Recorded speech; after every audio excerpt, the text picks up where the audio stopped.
I refer to my experiences when I was in college. And that goes back a long way. And the changes are quite significant. I'm talking about the year 1938. And I was at Vanderbilt University, a Southern school. One of my classmates came up to me and said, "Is it true that you in the North go to school with colored people?" And I said, "Yes." "Well, how could you do that?" "I could never go to school with a colored person. It was just inconceivable to them. But from the same group, from the same mindset, it works the other way as well. It works towards whites as well, or other religions, or other faiths." One young man in my chemistry class came over to me and said, "Are you Jewish?" And I said, "Yes." He said, "I always thought Jews had horns." He was amazed. So we have gone through a very significant amount of change in our world. Is it perfect? Is it right? Is there still prejudice? I still believe that is true. Thank you. How are your views on race different from those of your parents and your grandparents? Well, at the time when I started OUDC, I had just lost my mother to cancer, and it was a really weird point in my life where I had to basically learn how to live without my mother, and I was learning how to live with new people and living with different types of people in my life. So it taught me, as well as my aunt who ended up taking care of me, tolerance. It taught us how to tolerate each other, and it also taught us how to tolerate others. Because I ended up bringing like my friends home from OUDC, and I live in a predominantly black neighborhood, and it wasn't common. It wasn't common to see, me bring someone, a Jewish person home, or a Spanish person home. It was just really different for my family for a while to get used to. And then I was also going to Duquesne School of the Arts, so I had to just mingle. I had to get involved with other people, and it made my family want to get more involved with the people I was around. So I would say that what's different is that I know growing up, the idea of race wasn't really explored. I lived in a predominantly African American community. My family didn't veer too much outside of what that was. So the idea of race was never discussed unless you're watching TV and you're like, oh, that must be some person isn't acting right or something like that. So we didn't explore the idea of race as it related to ourselves or other people, I guess, if you want to look at it that way. I think that being in a space like OUDC, it started the conversation. It had one to really look at what it meant to be an African American, specifically what it meant to be an African American male in a space that is definitely not post-racial. So I think that it was the first step to ongoing conversation. Then I went to college and I was in a space that was all African American males. You then begin to look at race completely different. You begin to understand race in relation to people, especially for me being an African American male, what that looks like. How does one examine that? What are the expectations of being a black man in society? How do I then navigate the space without being seen, without being looked at as angry, or all these things? So I think that the foundation that was laid at OUDC taught me how to project the idea of tolerance, but also to not ignore that race is real, that racism still exists, and not only as we move forward, I think that we used to ignore the idea of the intersection of race, class, and gender. So now how to figure out conversations that relate to those things, and I think that now with the experience, I'm able to translate that into something that can create the meaningful dialogue that Mike discussed previously. My question is, did we get it wrong? Should we have followed in the footsteps of Malcolm X versus Dr. King in terms of would we have been further along in understanding people's differences today rather than, as you mentioned, from our generation that we were all inclusive and we were all the same, or we were led to believe that we were all the same and didn't recognize and didn't acknowledge our differences and our prejudices. And I'd like you to address that. And I think it was brought up in the play as well, which is a good thing, but it's foreign to our generation. So perhaps I mean, what do you think on that? I don't think that your generation got it wrong. I think that one, we have to be wary of creating just a Malcolm X, Martin Luther King distinction, because there's so much in between, and I'm not speaking to you, but just in general, I think that there was multiple ways to address issues, differences, as it relates to any of those things.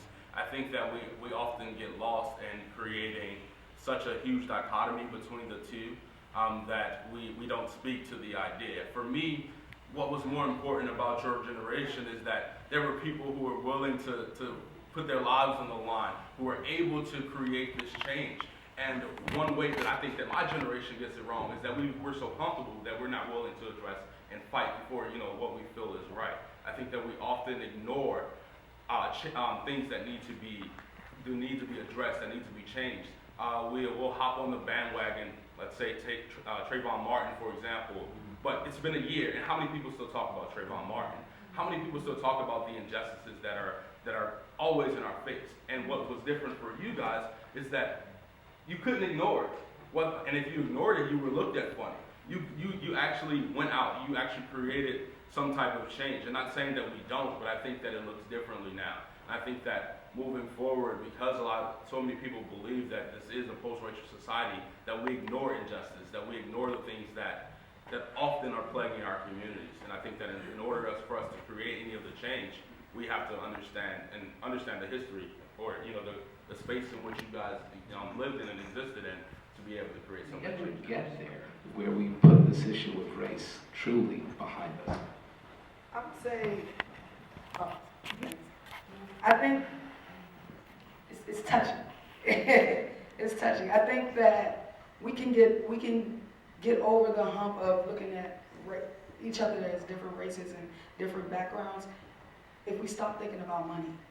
Now, if we stop thinking about money, then we can start seeing each other for who we are. Money plays a big role with race.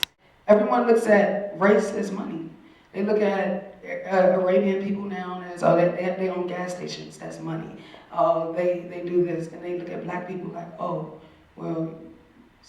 Section 8, welfare, Medicaid. When you think of Medicaid or Medicare right now, people think of black people. I work for Medicare. I work for a company that does Medicaid and Medicare, and the first thing that I hear a lot of the people I work with come off and say, they're black because they need this service and they're poor or something like that. When that's not true.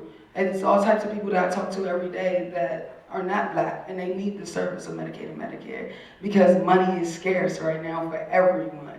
And once we stop looking at wealth as something that determines happiness or determines who you are, or if I can sit next to that person, then maybe we can stop thinking about race as something that's going to hold us back.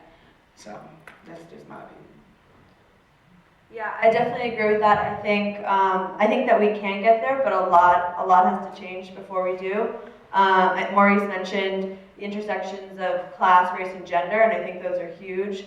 I think breaking those down is going to help us move forward. But I also think demographics play a huge role in this. I go to a predominantly white high school, private school in Northwest DC. I went to Southwest DC for the first time ever when I was doing a facilitation with OUDC, and that was literally the first time I had gone out of, or one of the first times I'd ever gone out of my small sphere of the world. And I really thank OUDC for that. So the idea of race and class are discussed concurrently. We will not get past that until we address the inequalities that are vastly different between types of people as it relates to income. We will not get past it. What I think can happen is that we are honest about creating spaces where class is addressed and people are able to access the same resources. I think that's what we need to move towards. creating spaces where people can get quality education beyond the fact that they live in Southwest versus living in Timlingtown. You know, that's when we are able to begin to talk about race outside of you know, the class situation. So, I mean, maybe, but I don't see it. I'm sorry. No, I'm sorry. There's no need to apologize. I agree, but I think one of the goals of OUDC is not that we find the solutions to these problems in the next 5 to 10 years. The point of OUDC is that we put these topics on the table for discussion and that we listen to each other. And I think, excuse me, that's something that's not done often enough. We have conversations within our own spheres, but there's not a lot of cross-cultural conversation. And we kind of project what we think the other group is saying, as we saw on the show, but we don't have the conversations with each other. And that is the point of Operation Understanding DC. And just to add a little bit to what you all were saying, we do an exercise called the Privilege Walk, and students take steps forward. If there's a certain amount of privilege that they have, we give them a list of questions, and they step backwards if there's a certain level of privilege that they don't have. Well, the people at the front of the room have the option of looking back if they want to, but the people in the back of the room know exactly where they stand, and they're always looking forward at who's in front of them. And I think that's something that we always have to think about when we're having these conversations. Yes. I think one of the things that the show really brought out was that reality and perception are two different things. Yeah. And until we get the two of them close together, but the play really focused in on a lot of things that we didn't think about. Maybe we thought about them but didn't act on them. But I think it's a start. And I think programs like this are really wonderful. And I have to go, my husband.